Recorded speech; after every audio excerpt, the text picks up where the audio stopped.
Then the next step in the process is to actually learn what's going on. Because I have a lot of my customers that say, okay, great, we're a number of months into it, but we're still 30% under plan and we're not sure what to do.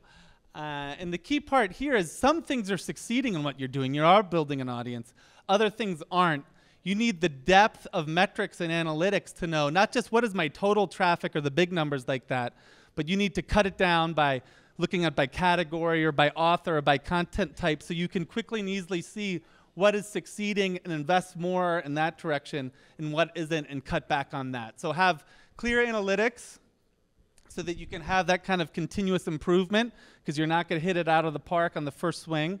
And then you need to have miniature marketing campaigns on each post. Each post should have an objective. I'm trying to reach this influencer, and this influencer. And you have to go out and engage with them and win those links. The last thing to talk about with this is a matter of expectations. As marketers, we're used to this process. Okay, we're going to run a campaign. We're going to buy some ads. We're going to run them for 3 months. We're going to see how it works. We're going to measure, and then we're going to decide if we're going to want to repeat. And that's all based on the notion where you're going to a publication that already has an audience, and through your ad dollars, you're renting the attention of that existing audience. This is such a radical change from that. You're building your own audience from scratch. And so if you're working this through with your team or your bosses, you have to understand this is totally different. This ain't no campaign.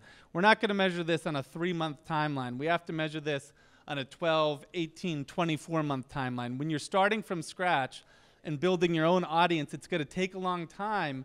But once you've done it, the results are fantastic. You're no longer going to pay rent checks to these different media companies to buy your ads and buy people's attention. You're going to own your own audience that's just going to be an ongoing source of leads and new business for your funnel.